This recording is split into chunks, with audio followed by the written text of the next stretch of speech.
میرے نبی پاک صلی اللہ علیہ وسلم ایک شخص حضور کے سامنے بیٹھا ہے تو منہ چڑھا چڑھا کے باتیں کر رہا ہے. کچھ لوگ نقلیں اتارتے ہیں اور بزرگوں کی نقل اتارنا اور بزرگوں کی توہین کرنا یہ رب کو سب سے ناپسندیدہ فعل ہے. توہین کے انداز میں نقل اتارنا. تو کہتے ہیں منہ چڑھا چڑھا کے باتیں کر رہے تھے. میرے حبیب نے فرمایا نہ ایسے کر, بڑے میٹھے انداز, کیوں اپنے منہ کو بگاڑ رہا, نہ کر. کہنے لگا جی ہے ہی ایسا. حضرت ابو ہریرہ فرماتے ہیں میں قریب بیٹھا تھا, حضور مسکرا رہے ہیں, اور نہ کر ایسے. کہنے لگا جی یہ میرا منہ ہے ہی ایسا.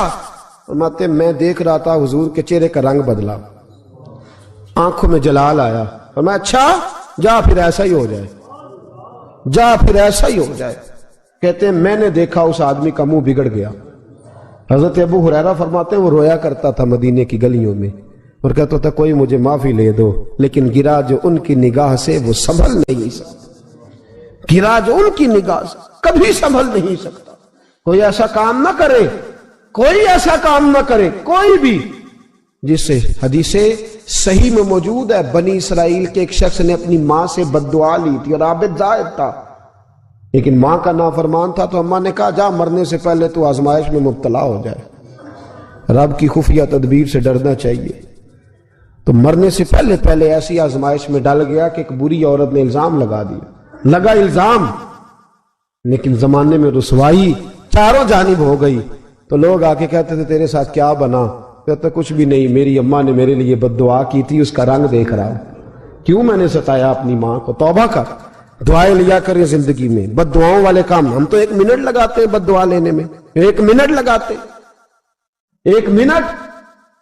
ایک میں بزرگوں کا پڑھ رہا تھا ایک دفعہ اخبار میں, تو ان کی آنکھیں کالی ہو گئی, اندر سے کالی ہو گئی. تو بیچارے نابینا ہو گئے. کسی نے ان سے کہا کہ ہوا کیا؟ تو کہنے لگے ایک شرارتی لڑکے نے میرے آگے کھڑے ہو کے 2-3 دفعہ ریس دی تو دھواں میرے منہ پہ پڑا, تو وہ آنکھوں کے اندر گھس گیا ہے, بڑے علاج کرائے, لیکن اس کی شرارت تھی نا. تو وہ کہتے ہیں میں تو یہی کہتا ہوں کہ اللہ کرے تجھے بھی کبھی یہ معاملہ ہو, تجھے پتا چلے. ہم نہیں, باز ہی نہیں آتے, ہم کسی کو تکلیف دینے کا کوئی موقع ہاتھ سے جانے نہیں دیتے. میرے عزیزو یاد رکھو, ڈھونڈا کرو کہاں کہاں کس کس کو ستا بیٹھے, کس کس کی توہین کر بیٹھے, کہاں کہاں ہم نے لوگوں کے بد دعائیں اکٹھی کی. بد دعائیں پیچھا کرتی ہیں, جس طرح دعا پیچھا کرتی ہے بد دعا بھی پیچھا کرتی ہے. وہ پیچھے پیچھے چلتی ہے, وہ تاڑتی ہے.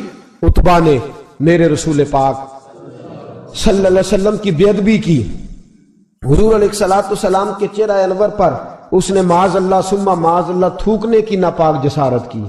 میرے حبیب نے دعا فرمائی یا اللہ اللہم سلط علیہ کلب, اللہ اس پر درندہ مسلط کر دے. ابو لہب کا بیٹا تھا, رات کو جب سوتا تھا تو ابو لہب 2-4 بندوں کو معاوضہ دے کے کھڑا کرتا تھا کہ نیزے لے کے کھڑے ہو جاؤ, میرے بیٹے کے قریب کوئی نہ آئے.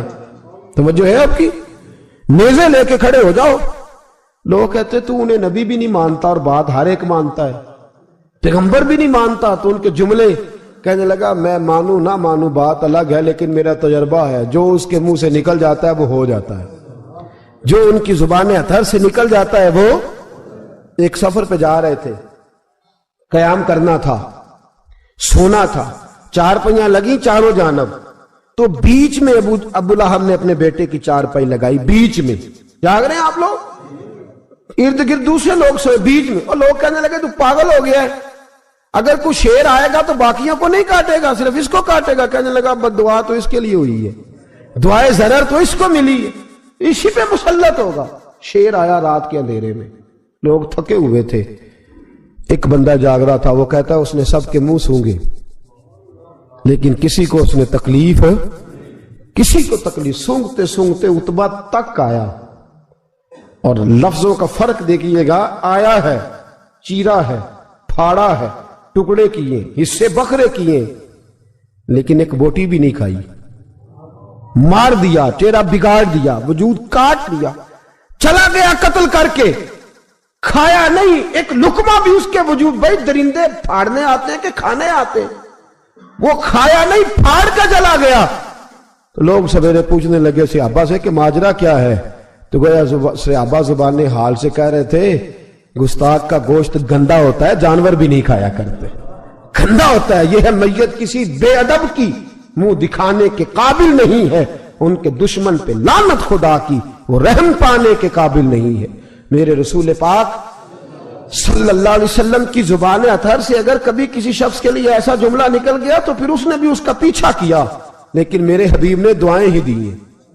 ام حرام، یہ بخاری کی حدیث ہے، ایک خاتون ہے رضی اللہ تعالیٰ عنہ، وہ کہتی ہیں ایک دن نا میں نے کہا یا رسول اللہ میرا دل کرتا ہے میرے گھر آئیں، تو حضور تشریف لائے تو بڑے تھکے ہوئے، محبوب سفر تھا، تو کہتے تھکے ہوئے تشریف لائے تو حضور آ کے بیٹھے ہی تو میں نے دیکھا کہ نیند کی طرف توجہ ہے حضور کی، کہتے میں نے تکیہ پیش کیا تو میں قربان جاؤں محبوب میرے گھر میں آرام کرنے لگے۔ کہتی ہم سارے نظارے دینے لگے، دیکھو ہم کتنے خوش قسمت ہیں کہ ہمارے بسترے بھی نور علی نور ہو گئے، ہمارا گھر بھی چمک گیا، روشنی پھیل گئی۔ کہتے ہیں حضور سوئے، جب اٹھے نا تو مسکرا رہے تھے، حضور اٹھے تو اس زمانے میں کوئی تصور نہیں تھا بیڑی بیرے کا، کشتی جو سمندر میں چلتی ہے اس کا تصور ہی نہیں تھا، ابھی قریب قریب نہیں بنتی تھی وہ کشتیاں، دور دور علاقوں میں بنتی تھی، اور اگر بنتی بھی تھی تو ان میں بیٹھ کے مجاہد نہیں جاتے تھے، مجاہد خشکیوں کے رستے جایا کرتے تھے۔ بی بی کہتی ہیں حضور اٹھے تو مسکرا رہے تھے، تو میں نے کہا حضور آپ کیوں مسکرا رہے ہیں، خیر تو ہے؟ تو نبی پاک نے فرمایا میں نے دیکھا ہے سوتے ہوئے کہ میری کچھ امت کشتیوں پر بیٹھ کے بھی کافروں کے خلاف جہاد کرے گی، دریاؤں میں بھی، اقبال نے کہا نا دشت تو دشت ہے، دریا بھی نہ چھوڑے ہم نے، بحر ظلمات میں دوڑا دیے گھوڑے ہم، کشتیوں میں بھی جہاد کرے گی میں نے دیکھا ہے۔ تو کہتی ہے میں نے فٹافٹ کہا یا رسول اللہ مجھے بھی شامل کر دے ان میں، حضور مجھے بھی ان میں، حضور ذرا جلدی جلدی دیکھا جو ان کو بانٹتے، تو میں نے بھی بڑھ کے پیار سے دستے عطا کے سامنے دستے طلب بڑھا دیا، میں نے بھی آگے بڑھ کے کہا حضور تھوڑی خیر ادھر، حضور مجھے بھی شامل کر دے، کہتے پہلے بوڑھی تھی، نبی پاک نے ہاتھ اٹھائے کہ یا اللہ اس کو بھی ان میں شامل کر دے۔ اب فرماتے ہیں سرکار کا وصال ہوا، کوئی جہاد نہیں ہوا سمندر والا، حضرت ابو بکر کے زمانے میں کوئی جہاد نہیں ہوا سمندر والا۔